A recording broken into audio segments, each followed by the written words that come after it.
नमस्कार मित्रांनो, मी आहे केदार केसकर आणि तुम्ही बघताय सेंटर स्पॉट. मित्रांनो, आज एक थोडा वेगळाच विषय घेऊन येतोय तुमच्यासोबत. विषय असा आहे, की आपण भारतीय म्हणून, आपण हिंदू म्हणून आपल्याकडून गेल्या 70-75 वर्षांमध्ये बऱ्याच चुका घडलेल्या आहेत, हे आपल्याला मान्य करायला पाहिजे. खरं तर त्या आपल्या चुकांची जी जंत्री आहे, ती अशी त्याची खिचडी करून, मिक्स करून समजून घेतलं तर ते अवघड जाईल. त्यापेक्षा आपण त्याची संगतवार, विषयवार अशी विभागणी जर केली, तर आपल्याला लक्षात येईल की आपल्या चुका नेमक्या नेमक्या काय होतात आणि त्या चुका आपल्या काय होतायत हे आपल्याला जर लक्षात आलं, तर आपल्याला त्या दुरुस्त करता येतील. ज्याचा पुढे जाऊन आपल्याला एक समाज म्हणून उपयोग होऊ शकतो. तर आज मला प्रामुख्याने शिक्षण या विषयाच्या बाबतीमध्ये, शिक्षण क्षेत्राच्या बाबतीमध्ये आपलं नेमकं काय चुकतंय? हिंदू म्हणून आपलं काय चुकतंय? ह्यावर जरा भाष्य करायचं आहे. तर बघा, तुम्ही पण इंट्रोस्पेक्ट करा आणि मी जे काही आता तुम्हाला सांगणार आहे, ते तुम्हाला कसं वाटतंय त्याच्यावर थोडंसं चिंतन आणि मनन करा. तलवार कसली आहे यापेक्षा तिची मूठ कुणाच्या हाती आहे, यावर युद्धाची दिशा समजते असं म्हटलं जातं. किंवा लेखणी किती भारी आहे, किती महाग आहे, यापेक्षा ती लिहिणारा कोण आहे, यावर शब्दांचं वजन ठरत असतं असं म्हणता येतं. ज्या राष्ट्रांमध्ये असे राष्ट्रीय आदर्श असतात, त्या देशांचं भविष्य उज्ज्वल असतं. हे आत्ताच आठवण्याचं नेमकं कारण काय बरं? याचं कारण आहे, सध्या भारत चीन सीमेवर अ, एक शांतता जरी असली तरी ती तणावपूर्ण शांतता आहे. आपल्याकडे साधू संतांवर प्राणघातक हल्ले होत आहेत. काही आठवड्यांपूर्वी तबलिगींचं जे वर्तन होतं काही वर्षांपूर्वी कोरोना काळात, त्याचप्रमाणे सरकारी वैद्यकीय कर्मचारी आणि पोलिसांवर शांततावादी समुदायाचे हल्ले झाले कोरोना काळात. देशभरात जागोजागी दंगली झाल्या. शाहीनबाग आंदोलन, मग किसान आंदोलन आणि दिल्लीमध्ये हिंसक दंगली झाल्या, बंगालमध्येही दंगली झाल्या भयंकर. त्या निमित्तानं मी जरा व्यापक बाबींवर भाष्य करणार आहे. वर दिलेली जी काही यादी आहे ही नुसती झलक आहे. कित्येक घटनांची नोंद या यादीत नसेल आणि कित्येक घटना याहूनही भयंकर पुढे वाढवून ठेवलेल्या असतील. पण मित्रांनो, हेच ते क्षण असतात जेव्हा नागरिकांचं राष्ट्रीय चारित्र्य झळाळून उठतं. म्हणजे जर हे राष्ट्रीय चारित्र्य झळाळून उठलं तर समजायचं की राष्ट्र म्हणून यात अजूनही जीव आहे. आणि जर ते झळाळून उठलं नाही तर समजावं की राष्ट्रीय चारित्र्याला गरगर लागलेली आहे. हे राष्ट्रीय चारित्र्य का महत्वाचं असतं? मी सांगतो तुम्हाला. राष्ट्रीय चारित्र्य म्हणजे एक राष्ट्र म्हणून आपण नक्की कोण आहोत? आपल्या राष्ट्राची नेमकी ओळख काय आहे? ती कशी असली पाहिजे? तिला विशिष्ट आकार देण्यासाठी काय काय करायला पाहिजे? याची जाणीव असणं म्हणजेच राष्ट्रीय चारित्र्याची जाणीव असणं. ती आवश्यक असते, कारण ठराविक कालखंडात राष्ट्राला दिशा देणारे आदर्श हे अशाच राष्ट्रीय चारित्र्याची जाण असलेल्या लोकांमधूनच निर्माण होत असतात. कित्येकदा धोरणकर्ते हतबुद्ध होतात, निराश होतात, तेव्हा असे स्वयंप्रकाशी राष्ट्रीय चारित्र्याची जाण असलेले नागरिक एक उत्कृष्ट आदर्श वर्तनाचा वस्तुपाठ घालून देत असतात. थोडक्यात काय मित्रांनो, तर यावरच राष्ट्राचं भविष्य, भवितव्य अवलंबून असतं. अन्यथा अन्य राष्ट्रांच्या दावणीला आपलं राष्ट्रहित कधी बांधलं जातंय याचा पत्ता सुद्धा लागत नाही. या पार्श्वभूमीवर आपल्याकडची अवस्था नेमकी कशी आहे? आपल्याकडे राष्ट्रीय चारित्र्य आणि राष्ट्रभक्ती यांचा प्रचंड अनुशेष आहे. खूप कमतरता आहे, खूप पोकळी आहे. राष्ट्र म्हणून आपण एक आहोत का, अशी शंका उत्पन्न व्हावी अशी स्थिती सध्या आहे. यामागे कोण कोण आहेत कारणीभूत ते मी मानणार आहेच. पण मुद्दा हा आहे की त्यांच्या प्रपोगंडाला बळी पडून भारताच्या पोटात कित्येक नसलेल्या राष्ट्रांचा जन्म झालेला आहे. भारताच्या राष्ट्रीय अस्मितेला नकारात्मक आकार देण्याचं भारताच्या अस्तित्वाला नख लावण्याचे हे सगळे धंदे आहेत मित्रांनो. हे अंतिमतः यशस्वी होणार नाहीतच, पण सद्यस्थितीत त्यांच्या मर्यादित अशा यशामुळे भारताच्या राष्ट्रहिताला गंभीर धोका उत्पन्न झालेला आहे. हे आपल्याला लक्षात घ्यायला पाहिजे. आता या राष्ट्रभक्तीच्या अनुशेषाचं नेमकं स्वरूप कसं आहे मित्रांनो? तर हा अनुशेष खूप मोठा आहे. ब्रिटिशांनी भारतात योजलेल्या शिक्षण पद्धतीपर्यंत याची मुळं पोचतात. स्वातंत्र्य मिळाल्यानंतर त्यात भारताच्या राष्ट्रहितासाठी योग्य ते बदल करणं आवश्यक होतं. बदल झाले, पण ते भारताच्या राष्ट्रहिताला खच्ची करणारे बदल झाले नेमके. त्यात खास करून समाजशास्त्रीय विषय जे काही असतात त्यांचा समावेश होतो. भारताच्या राष्ट्रीय इतिहासाचं स्वतंत्र भारतात पद्धतशीरपणे तांबडीकरण म्हणजे रेडनायझेशन आणि हरितकरण म्हणजे ग्रीनायझेशन करण्यात आलं. राष्ट्रभावना जागवणारा दैदिप्यमान इतिहास, खराखुरा इतिहास एकतर वगळला गेला किंवा त्याची मोडतोड करून तो चुकीच्या पद्धतीने पेश करण्यात आला. या शिक्षणाचा आणि राष्ट्रविघातक संस्कारांचं लक्ष कोण होतं? तर अर्थातच विद्यार्थी. विद्यार्थी म्हणजे कोण असतात हो? पुढची पिढी असते, भविष्यातले ते नागरिक असतात. म्हणजेच एका अर्थाने भविष्यातला भारत. भविष्यातला भारत कसा असावा, त्याच्यावर कसले कसले राष्ट्रीय किंवा राष्ट्रविघातक संस्कार करायचे हे गेल्या 70-75 वर्षात भारत सरकार ठरवत आलं. हे किती आश्चर्यकारक आहे की एक सार्वभौम देश आपल्या पुढच्या पिढ्यांवर शिक्षणाद्वारे राष्ट्रभक्तीचे डोस न पाजता राष्ट्रविघातक व्हायरस पसरवतो. पिढ्यानंतर पिढ्या अशा घडत गेलेल्या आहेत. या प्रकाराला शेखचिल्लीपणाच म्हणायला पाहिजे की नाही?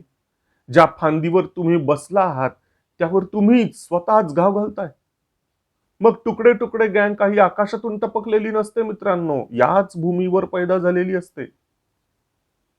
केंद्रीय शिक्षण मंडळ असो किंवा विविध राज्यांची शिक्षण मंडळं असोत, ती एकंदरीत भारताच्या दैदिप्यमान इतिहासाच्या विषयी विद्यार्थ्यांना जाज्वल्य प्रेम वाटावं, त्यात त्यांच्यामध्ये काहीतरी ठिणगी निर्माण व्हावी याचा प्रयत्न करत नाहीत. उलट हे असं होणार नाही आता कसोशीने प्रयत्न करतात. सरकारच्या ताब्यात असलेली ही मंडळं इतिहासासहित विविध अभ्यासक्रमांची चौकट आखून देत असतात आणि त्या चौकटीत शिक्षक, विद्यार्थी, पालक हे 3 घटक असहायपणे फडफड करत असतात. म्हणजे वास्तव इतिहास वेगळा आहे हे माहीत असतं, पण परीक्षेमध्ये मात्र अपेक्षित, एक्सपेक्टेड असं जे असतं तेच लिहावं लागतं. अन्यथा काय होतं? मग गुण मिळत नाहीत, म्हणजे मार्क. मग मार्क मिळाले नाहीत तर 10वी नंतर हवी ती शाखा निवडता येत नाही. एकूणच तुमच्या करिअरवर परिणाम होत असतो. आणि करिअरवर परिणाम होऊन कसं चालेल? आपण केवढ्या रुपयांचं पॅकेज मिळवतो हे अधिक महत्वाचं असतं ना. आपले शिक्षक, पालक, करिअर काउन्सिलर्स, आपल्या अवतीभोवती असलेले यच्चयावत सगळे जण हे सगळे या विघातक शिक्षण पद्धतीचे प्रॉडक्ट आहेत.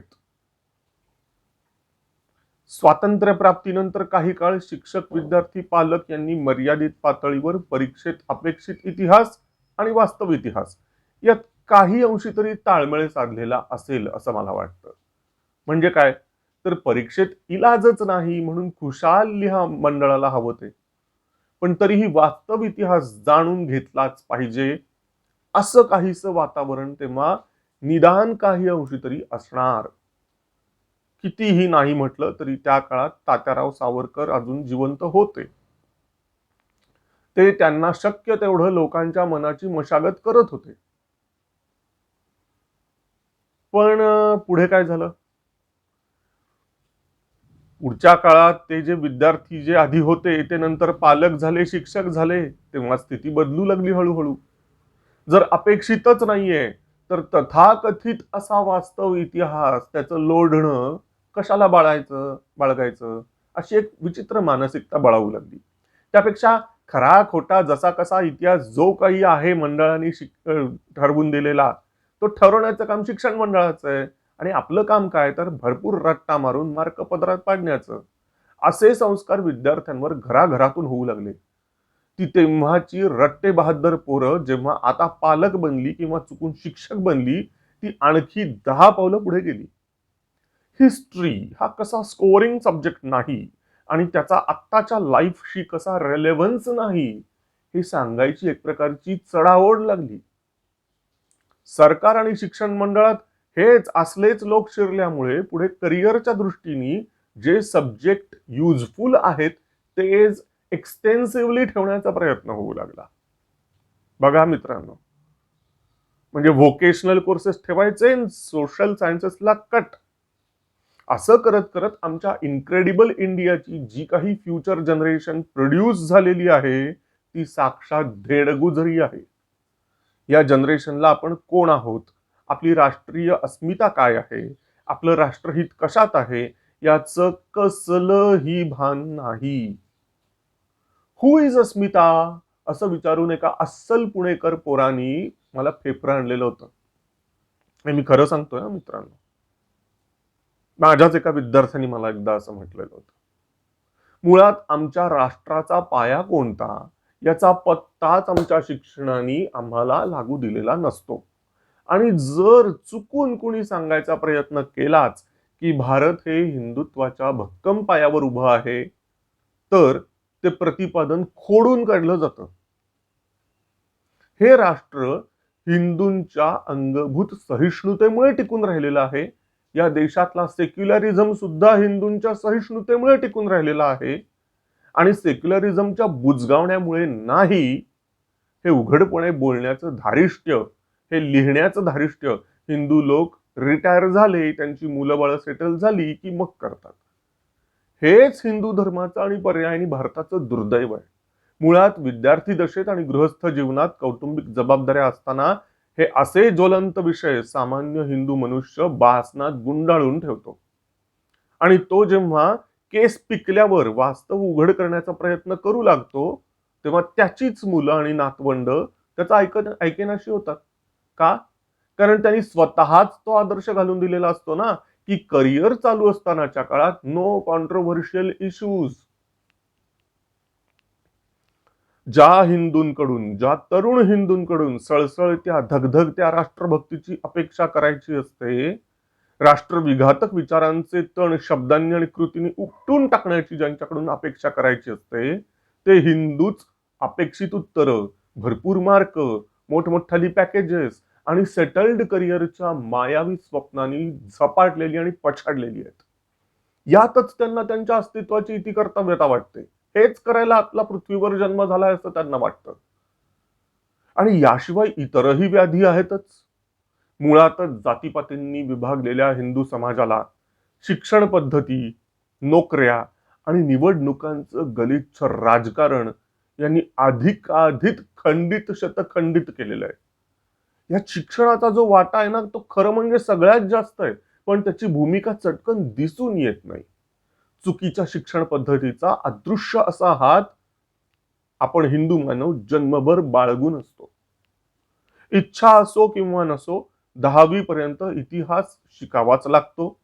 म्हणून शिकणारे जे लोक असतात ते एका अर्थी नशीबवानच म्हणायचे, कारण नंतर त्यांना इतिहास आणि राज्यशास्त्राचं तोंड पाहावं लागत नाही जेव्हा तुम्ही सायन्स आणि कॉमर्सला जाता.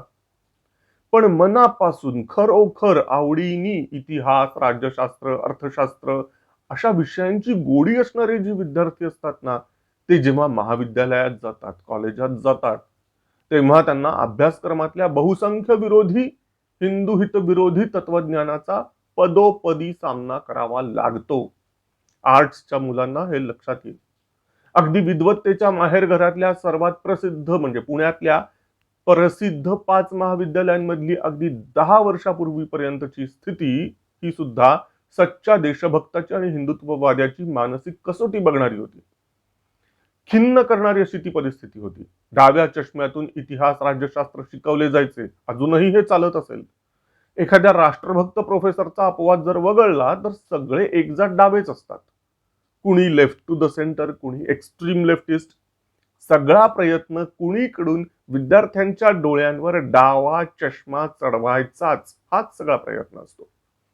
आणि मग याच विद्यार्थ्यांमधून डावे वकील, डावे पत्रकार, डावे राजकारणी, डावे पुस्तक प्रकाशक, डावे प्रोफेसर, डावे विश्लेषक आणि डावे प्रशासक सुद्धा तयार करायचे असतात. याच विद्वत्तेच्या माहेरघरातल्या खुद्द विद्यापीठातल्या म्हणजे पुण्यातल्या विद्यापीठातल्या सामाजिक शास्त्र विभागाची काय अवस्था आहे?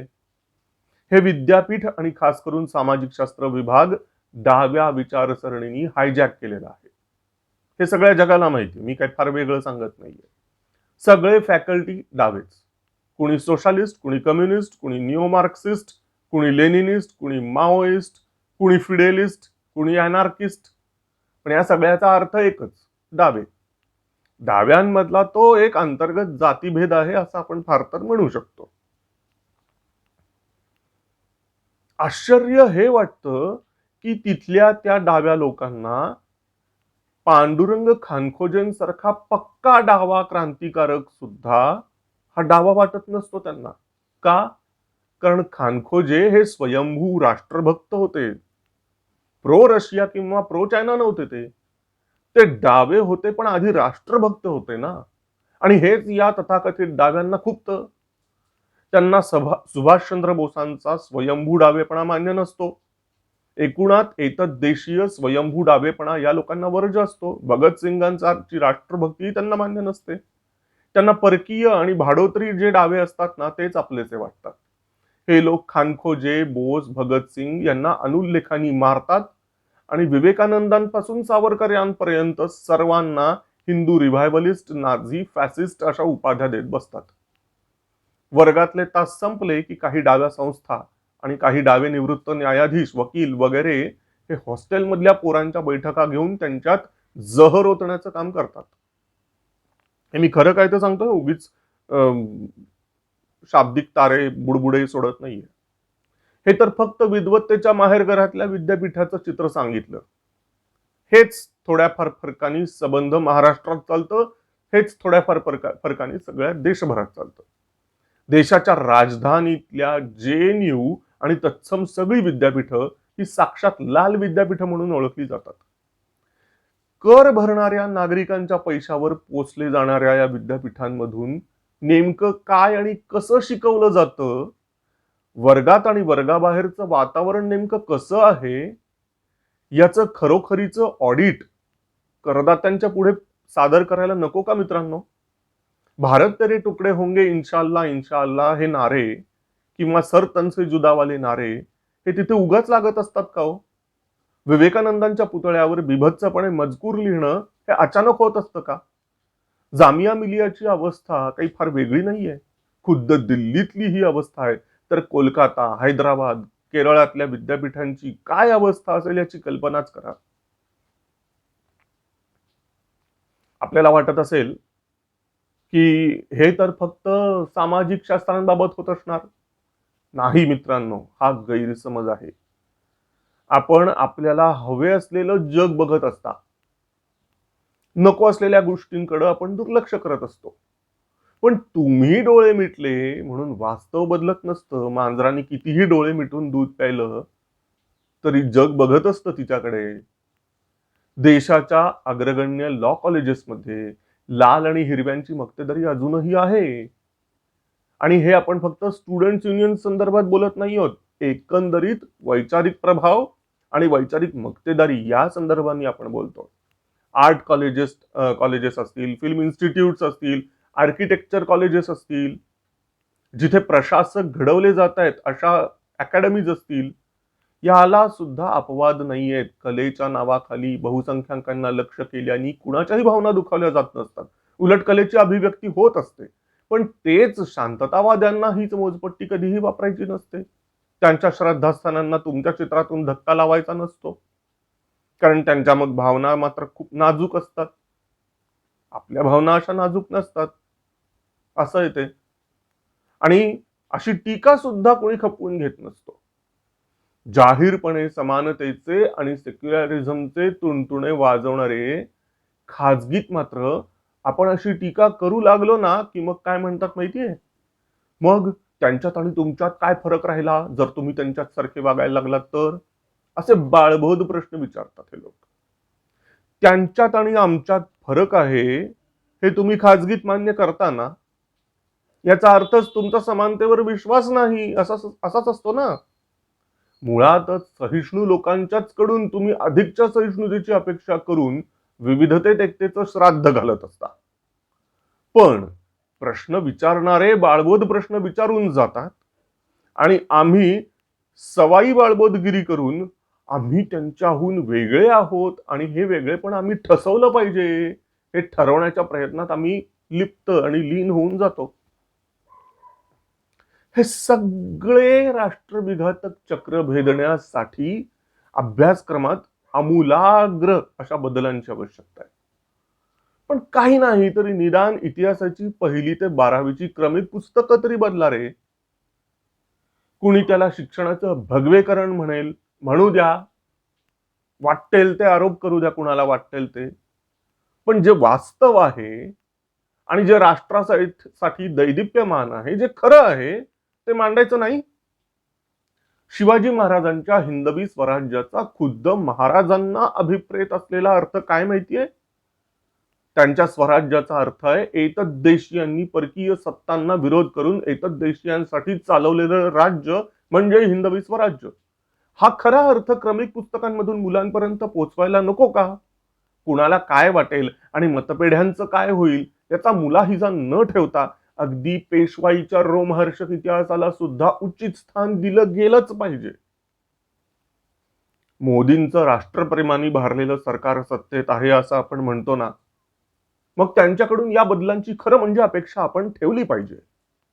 ज्या तडफेने त्यांनी सर्जिकल स्ट्राईक केला, एअर स्ट्राईक केला, 370 कलम आणि 35A च्या संदर्भात त्यांनी हालचाली तडफेने केल्या आणि कित्येक क्रांतिकारक निर्णय घेतले आणि इतिहासाला कलाटणी देण्याचं काम केलं.